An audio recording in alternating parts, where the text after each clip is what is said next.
Good afternoon, ladies and gentlemen. Welcome to another installment of Mr. Shuck's Flipped ELA. Today we're going to take some time to talk a little bit about the novel unit for The Outsiders by S.E. Hinton. Remember that you can pause the video at any time in order to take more detailed notes, and please feel free to rewind the video at any time you need to. To begin, we're going to start by talking a little bit about our author, S.E. Hinton. She published The Outsiders in 1967 at the age of 17 years old. The novel itself is inspired by a real-life event that took place at her high school. So what we need to remember here, guys and girls, is that if a novel is inspired by a real-life event, it simply means that something took place at her high school which caused her to write this book. This novel was considered to be the first piece of realistic young adult fiction, and it became an instant classic. The setting for the novel takes place in the 1960s in Tulsa, Oklahoma. Tulsa, Oklahoma was a Midwestern town that had a population of around 300,000 people at the time of the novel. In this small town of Tulsa, Oklahoma, there were also many different street gangs that would be involved with random acts of violence throughout the town. A little bit about 1967 America and 2018 America, just to give you guys a little bit of a comparison here between the time period of the novel and what our world is like today. The president was Lyndon B. Johnson in 1967, who was a career politician, versus Donald Trump, who is a business mogul and a reality TV star. The cost for a postage stamp in 1967 was 5 cents versus 49 cents today. A gallon of gas in 1967 cost 25 cents. In 2018, it is over $2.89 a gallon. And finally, the population of America in 1967 was about 198 million, and in today's time we have approximately 326 million people. So that's a little bit of background information about our time period. Now we're going to move forward and start to talk a little bit about the different social groups that are portrayed throughout the novel. The first group that we're going to discuss is the group known as the Greasers. The Greasers are your poor students. They lived on the wrong side of town. They often wore jeans, t-shirts, leather jackets, jean jackets. And it was almost like they were wearing a uniform. You could pick them out and distinguish them based on what they wore. And they were considered to be hoodlums or hoods. They were criminal types. They were your stereotypical bad kids. Ponyboy Curtis is the first of the Greasers that we're going to talk about today. Ponyboy was our narrator, and he is 14 years old. He is a very good student, so he doesn't really fit that stereotypical greaser persona of being a bad criminal type of a kid. He is actually a very smart student. He likes watching sunsets. He reads several different books throughout the course of the novel. He reads Gone with the Wind, he reads Great Expectations, and he even reads the poem Nothing Gold Can Stay by Robert Frost. Ponyboy is also very sensitive. He's the type of person that lets his emotions get the best of him. And at times throughout the novel, he seems to get yelled at by his older brother for lacking common sense. He doesn't always use his head. The next character is Dallas Dally Winston.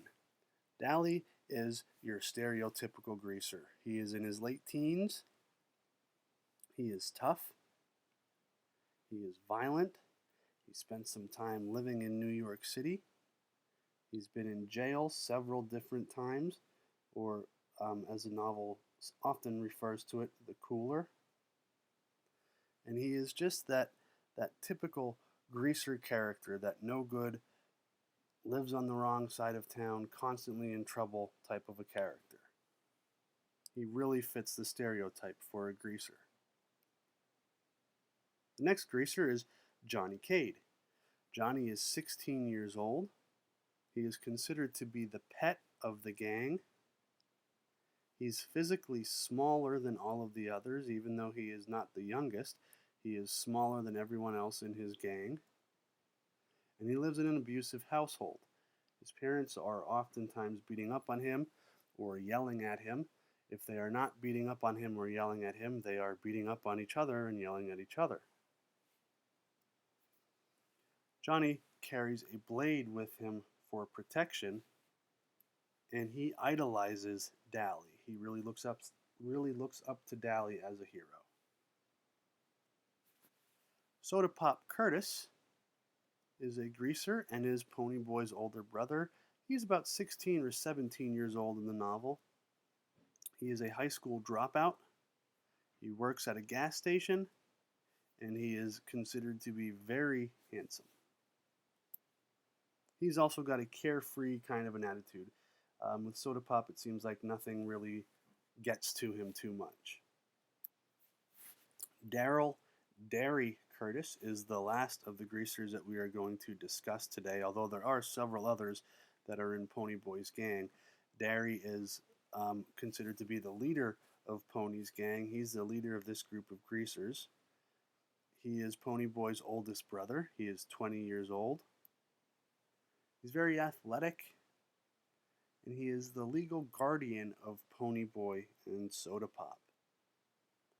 Derry is very stern and very strict because he wants to see his brothers do well in life. And he had the opportunity to go to college, but he did not really get to do that because he had to take care of his younger brothers. The next social group that we're going to discuss is the Socs. The Socs are your rich kids. They are preppy and smart. They drive nice cars. They have a sense of entitlement, or in other words, they feel like they are better than everyone else and they should be treated like they are better than everyone else. They tend to wear fancy clothes, particularly Madras, which is a plaid design. Bob Sheldon is one of the most important Socs in the novel. He's about 17 or 18 years old. He wears large gold rings on his fingers, and he oftentimes picks fights with the greasers. He likes to drink and get into fights, and he dates a character by the name of Cherry Valance, who is the very preppy Soc cheerleader. Cherry is also about 16 or 17 years old, Bob's girlfriend. She is a cheerleader, has red hair, which is why she has the nickname Cherry. And she says at one point in the novel that she feels like she could fall in love with Dally Winston, the stereotypical greaser. So you can almost see some conflict arising here when we have a Soc girl falling in love with a greaser guy. And she, at one point, makes a connection with Ponyboy in the early stages of the novel. Randy is another Soc character who is about 17 years old. He is Bob's best friend, also very wealthy, drives a blue Mustang, Ford Mustang, and he also changes as the novel progresses. So he goes from being a stereotypical Soc who is only involved with rich people to sort of starting to feel some sympathy for some of the greaser characters. There are several different themes that get discussed throughout the novel. Family is a very important idea in this novel, along with friendship and even the idea of your friends being like a family. Social differences are very important for this novel, especially economic differences or differences in money. Violence, rivalry, and even the senselessness of violence are ideas that get played out throughout the novel. And the idea of being an outsider or trying to fit in with a particular group is a major theme in the novel as well. There are several different examples of conflicts that come up throughout the course of the novel. We got man versus man versus society, man versus self, and even man versus nature as a conflict. Moving forward, we're going to talk a little bit more about Ponyboy's literary world. As I said earlier, Ponyboy reads several different pieces of literature throughout the course of the book. He reads a novel, Great Expectations, which is by Charles Dickens. In this, Ponyboy compares himself to a character by the name of Pip. Pip, like Ponyboy, is an orphan that is trying to find his way in the world. He also reads the novel Gone with the Wind by Margaret Mitchell. As Ponyboy reads this novel, Johnny begins to compare the Southern heroes in this novel to the character of Dally, his hero. So in other words, Johnny thinks of the heroes in the novel just like the same way he thinks of Dally in real life. And finally, the poem Nothing Gold Can Stay by Robert Frost. At one point in the novel, Ponyboy recites this poem even though he doesn't really know what it means. However, we got to discuss this this poem in great detail, so try to remember the meaning of the extended metaphor with this poem, and when you see it come up in the novel, it should ring a bell for you.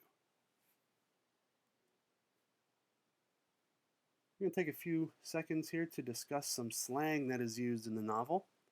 If you see the term cancer stick or weed, they are referring to a cigarette.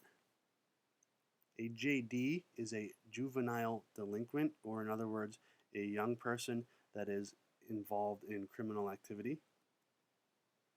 Booze is another name for alcohol. A heater is another name for a handgun. If you see the fuzz, they are referring to the police. The cooler is another name for jail. And if you see tough, spelled Tuff, it means that something is cool.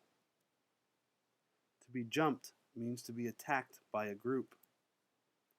A rumble is the same thing as a big fight.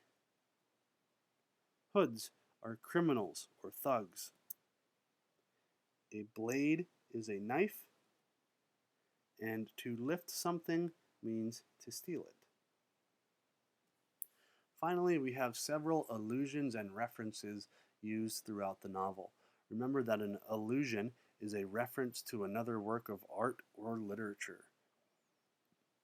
Paul Newman is a famous actor that starred in a movie called Cool Hand Luke, which was playing in the movie theater at the beginning of this movie. That would be a prime example of an allusion. We have another reference to a literary work or a work of art. A reference to the Mustang, which was a muscle car. Hank Williams, country music star. The Beatles, pop music of the time period. Elvis Presley was involved with popular music of the time period. Madras was a clothing with a plaid design. The novel Gone with the Wind. The novel Great Expectations. And the poem Nothing Gold Can Stay are all examples of allusions. So, now that we have a little bit of background information, I hope we're all ready to get started with our novel unit, The Outsiders by S.E. Hinton.